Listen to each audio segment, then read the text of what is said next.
Hello everyone, this is Squeevy here with another tutorial under the Kraken project. In this tutorial I will be going over if, else, and switch statements. So let's get started. So I created a program with a main method that just takes a scanner and an input.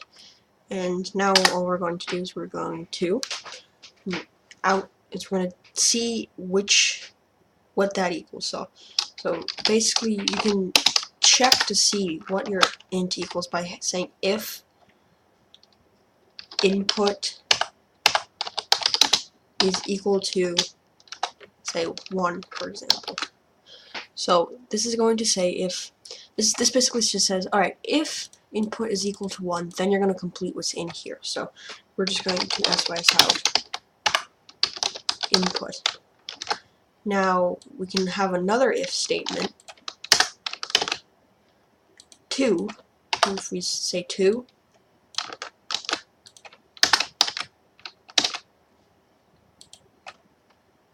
three. This basically says a bunch of if statements that says if input is 1, then you're going to output you're going to output input. So now say we don't want a ton of if statements. We can, and we want to say, alright, if it's 1 and otherwise, we do something else. We just say else such and such and such. So no. So if we run this, so yep. So if we run this, we enter number 10, it says nope.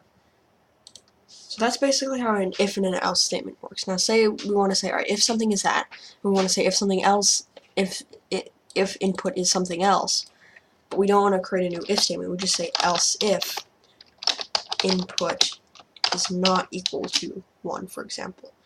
And I'm just going to quickly go by and I'm going to explain that you can have equals to, which is an operator saying is equal to, and you can have not equals to, exclamation mark equals to, which is saying it's not equal to that. You can also do, if you don't want to have it like that, you can have it like if not or that won't work. Okay, never mind. That works with booleans. And I didn't go over booleans, but that's something I'm going to go over a bit later. So, yeah, that's that. And now that I'm doing this, I actually do think booleans are a bit more relevant. So, let's just have a boolean. So we're going to say boolean is true, and we're going to set that equal to false. Now if input is equal to 1, you're going to set is true equal to true. So basically you have, with a boolean you have two options. You have true and false, which means it's there or it's not there in some sense. So now we can say if is true, which is going to say if is true is equal to true, then you're going to sys out yes. And then here you're going to set is true equal to false. And why don't we just not declare this here? So if is true, where I set this equal to null. Basically null means it's nothing, or we can just set it to false. Null works best with integers, so null means it's nothing.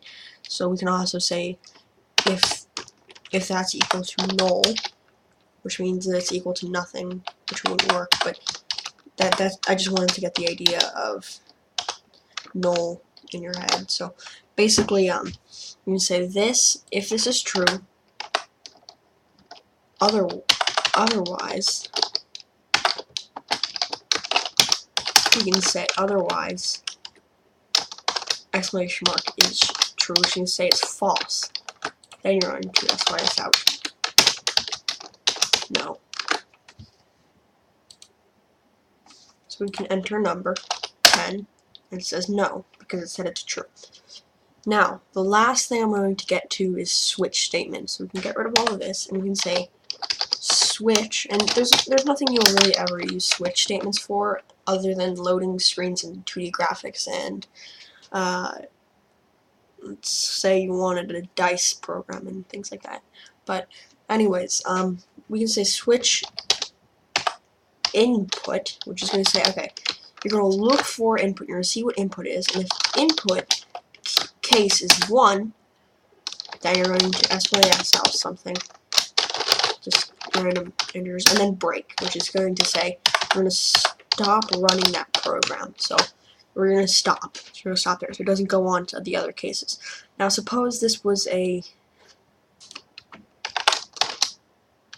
character.